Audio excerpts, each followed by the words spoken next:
What is going on, everybody? I am back today to talk about a movie that is currently streaming on Hulu, and this is a Portuguese horror film. And I didn't know much about this movie before I went in to watch it, other than it stars Brigette Lundy-Paine, who I really enjoyed their performance. And I saw the TV Glow this year. They were in the television show Atypical, and I thought their performance in that show was really great.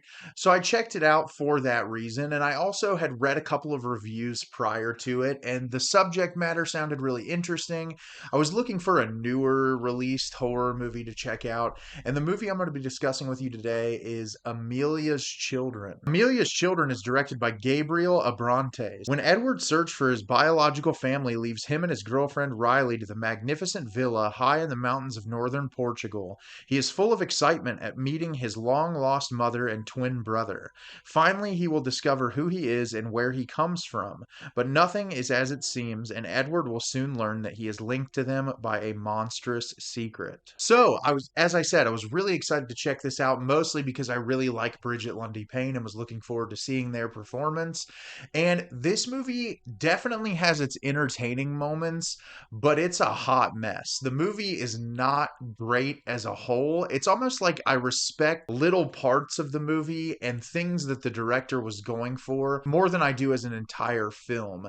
And I'll talk about that more when I break the film down as a whole. So at the beginning of the film, we are introduced to Ed, played by Carloto Cotta. When he was a child, he was left in a foster care home, doesn't know who his family is kind of grown up completely independent of knowing who anyone in his life is. And he currently lives with his girlfriend Riley, played by Brigette Lundy-Paine, and she works at a hospital. The two of them are incredibly close. It seems like their relationship is really blossoming, and it's his birthday, but he's not 100% sure when his birthday is. Because of the adoption, it's kind of just an up in the air guess. She gets him this thing for his birthday that it's able to track his ancestry down, and when he does it, he finds out that he has a twin brother living in Portugal with his mother, and so they decide to fly to Portugal together to meet this long lost brother and mother. And when they arrive there, the brother is seemingly very kind and nice and polite, and they live in this giant mansion. But before they get there, there's some people outside of the mansion, and when they ask for directions,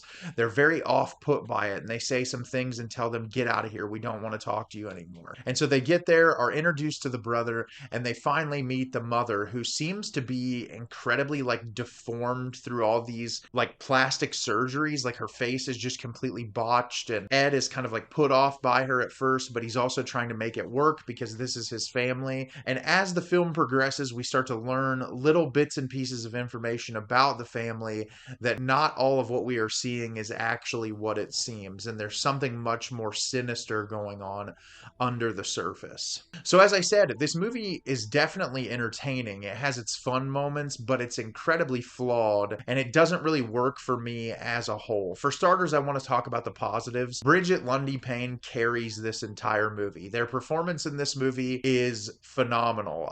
Just every single scene, I felt like they had to eat up the screen time and do everything that they could to just make the scene work as a whole. And I really think that they were committed to the performance, just the level of emotions that they went through throughout the film, and all of the exterior factors surrounding them.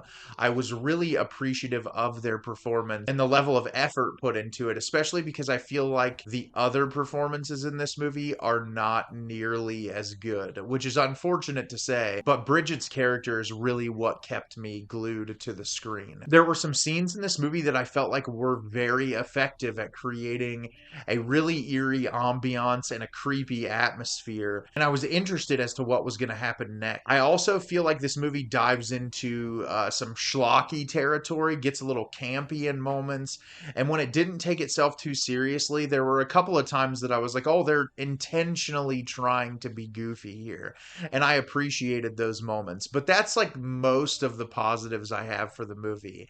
As for the negatives, pretty much all the other performances in this movie were bad. A lot of it felt like people reading off of a piece of paper, and it didn't really feel authentic emotionally. The lead actor, who is essentially playing two characters, I feel like when he was playing the Americanized character versus the character from Portugal, there was a drastic difference in the quality of his performance to where even when he was the American character, some of his dialogue was really flat and unnatural, and he didn't really feel like a person in moments. It was just like someone trying to be a character that like wasn't consistent throughout. And this movie, you'd feel like the film was going to be an examination of his emotions and his reaction to this whole situation, but it's not. Bridget Lundy-Paine's character becomes the central focus of the film, and it's a really hard, drastic shift. It doesn't make a whole lot of sense as to why they chose to follow their character around and not the son. I wasn't 100% sure as to what the director's intention was, other than to kind of like look at the circumstances from an outsider's perspective. But we don't really get large level of information until about the last 15 minutes of the movie. So regardless of that, I feel like even if you stuck with the son, it would have brought the same level of impact. I feel like there's so many moments where they try to create tension and suspense for you as a viewer that just fall really flat because of some of the performances. And my biggest gripe with this movie is the tone is so weird. Like, there are moments it wants to be a real serious horror movie, and there's other moments where it tries to dive into like campy territory.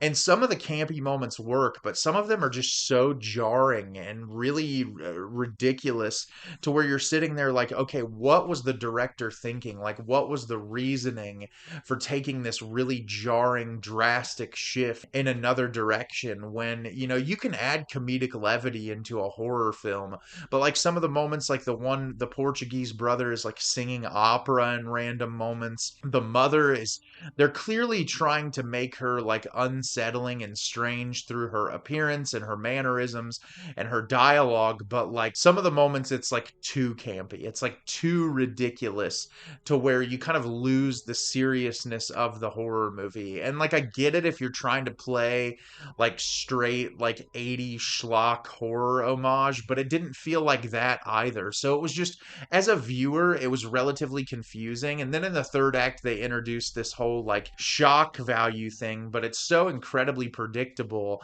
that I didn't feel a whole lot from that shock that you were supposed to get from that reveal. And like I said, I mean, outside of Bridget Lundy-Paine's performance and some creepy moments, there's a lot of like generic jump scares in this movie. Just moments that really fall flat. And I feel like for an hour and a half movie, this felt very, very bloated.